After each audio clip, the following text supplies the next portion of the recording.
Hi, everybody. Hi, everyone. It's January January, New 2024. 2024. And we're all starting out new again with a new calendar year. But Gary and I are starting out new again in a whole new ecosystem. Here we are. Yeah, in the desert of the Southwest, in Tucson to be specific, but there's so much for us to explore here. We can't wait to investigate this new ecosystem and make relationships with the plants and the animals and the other beings that call this home. Yeah, these behind us are called what, feathery mesquite? Velvet mesquite. Velvet behind mesquite. it. So yeah, we've traded fir trees and aspen trees for palo verde and mesquite and agave plants and cacti, saguaros. Oh my goodness. yeah. So it's very, very different. You'll see that this is our part of our new home that you can see. And so this month, the thing that we're focusing on is nesting, because we are. And we're thinking about the animals that nest, and we're thinking and learning from other people and the way that we nest and how powerful that impulse is to nest. And so that's what's up for us for January and what we'd like to consider with you. Yeah, nesting is such an inviting word to me. I mean, it calls forth images of what makes me feel most at home, what's comfortable. Maybe lets me explore what I'm longing for those feelings to root and grow. And so nesting is, as Mary said, important not just to humans, but so many thousands of different species are nesters. Yeah, in the newsletter, we're going to put a nest. We don't quite know what bird built it, but that my daughter Sarah and I found in the Saguaro National Park. When was that? Christmas Eve day. Yeah. And so we'll put that picture in there, and we'll see if we can figure out what kind of bird. We'll ask friends around here, people in the know, might have made that nest. I don't know that somebody would take a picture of this and go, what are the beings that made that nest? Or what are the people, what are they that made that nest? But maybe. And so that's the way we learn from each other about nesting. This impulse is so profound. You know, one of the things I've been thinking about is what's happening right now in our old home, in the Yellowstone ecosystem, and how all the grizzlies have gone into hibernation. And that hibernation isn't really sleep. You can say more about this. But the thing that's phenomenal about it is that it is a reduction, it is a recession of energy, a reduction of attention, and the whole system slows down. But in that, the mother bears, the ones who are pregnant when they go into hibernation, gestate and then bear their children and then suckle their children, all while they're in this state. That just blows me away. Yeah, as you say, it's a state by which you use a lot less energy, but it's also a time when you draw on all the energy that you took in as a bear in the fall. And bears aren't true hibernators. A true hibernator would be a ground squirrel, and there is an actual state of hibernation that's quite profound. But nonetheless, the bears do experience this deep sleep, this very low output of energy, and it allows them in this lovely little dark nest to make it through the winter and be ready with their cubs for a lot of the sows to walk out into that big, wonderful Yellowstone world in the spring. Wow. It's just, it is truly amazing to me. And all animals nest to an extent. We hear that there's a skunk around here. And that skunk is probably nesting somewhere, and where might that be? So we're considering that and looking at how the animals, the rattlesnakes are nesting right now. Yeah, and I'm thinking the pack rats, which are in lots of places, but they're very common to see in the West, and their middens from their nests have been studied for the last 75 to 80 years intensely, and they've been able to find pieces of ancient pottery and other things that these rats use to build their nests and their homes. And so sometimes nests can be incredibly important clues to who came before. And so the cues to who we are in our nesting, think about the things that are written, like the Architectural Digest. And I mean, that's just an example that comes to mind, but you could think of hundreds of things that are just artifacts of human nesting. Mm-hmm. You know, and you can go up on the internet. We have been experiencing that, you know, and find every little thing that you might need for making your nest a more comfortable place, for making your home your home. Yeah, a place you gain nutrition, you eat, a place you get warm, and these are the fundamentals that have driven all kinds of species, including humans, for so long. We've added layers of refinement to those basic needs, but in some way, those basic needs are what we're still most grateful for. So say what you know about beaver nests. Well, beavers make nests called lodges.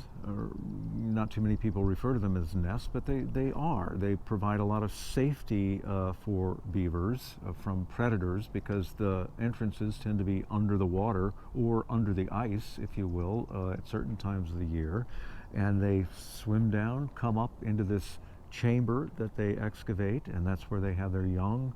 And that's where they feel safe. That's where they can rest and not have to be so on guard all the time for dangers. And of course that's true, I think, with nests for other creatures like birds.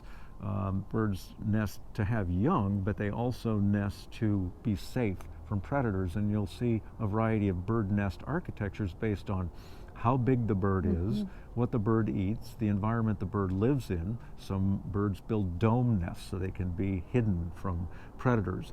Swallows will build mud nests on cliffs, if it's cliff swallows, where they can be out of reach of potential dangers. So everybody sort of picks what fits their life conditions and their individual conditions the most, and builds their nest around that. Yeah, you will be thinking, or you may be thinking, and we invite you to think about what are the things that make your nest, your home, feel like home. What do you recognize? And we can also speak from our recent experience, and I happen to have another few friends who are changing home locations at the same time, about how disorienting it is when you don't really have a place, and when your place isn't completely together. I'm curious in the stories that you tell how many, we definitely do a lot of our nourishing of ourselves in our home. The birds, of course, nourish the young in their home, but once the birds are grown, they're, you know, going out for dinner. They're going out all day long. Yeah. And I would guess, what about the beaver? Do they bring food in to do they?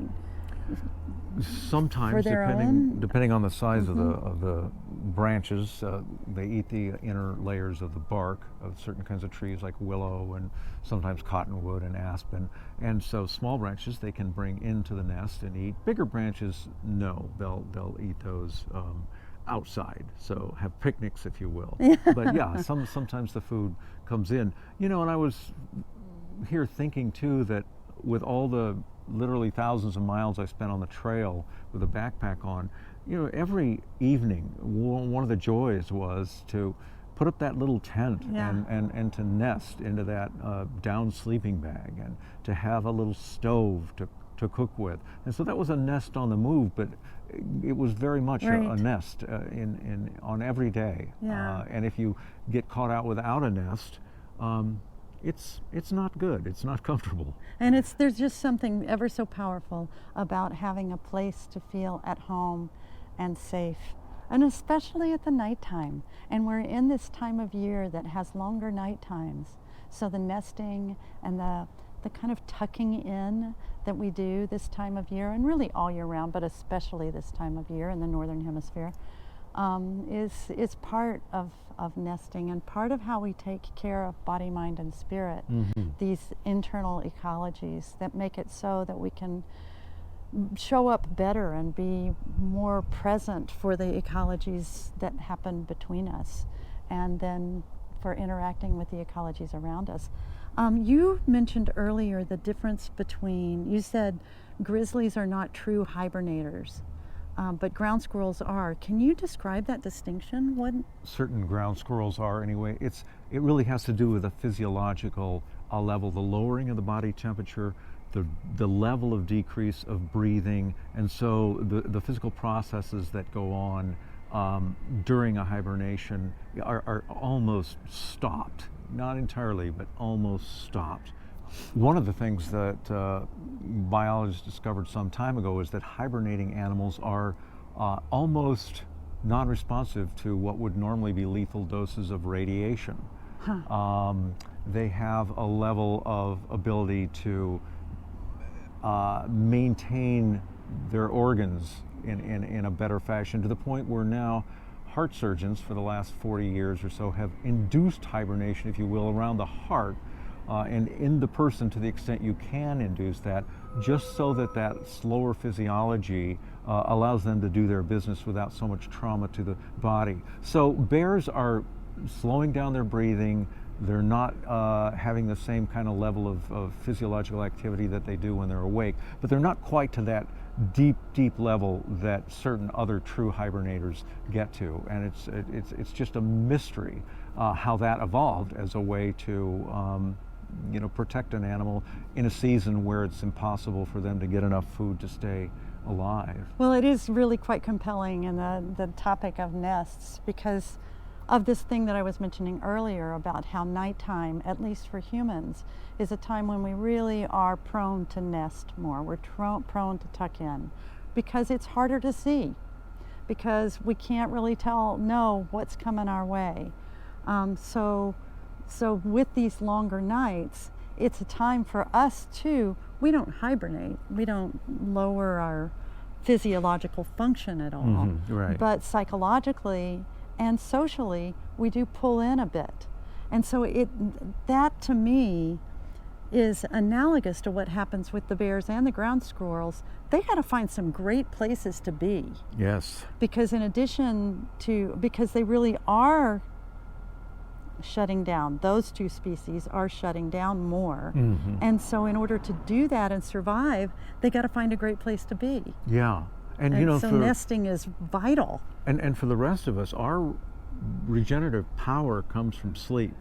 And that's true for lots and lots and lots of animals, and including humans. So where do we get our sleep? We get it when we're in bed, in the heart of our nest, where we can truly relax. There's not a danger that keeps us stimulated and keeps us awake. And without that, we wouldn't be able to survive very long. So this time of year, the other almost cliche, but way understandable,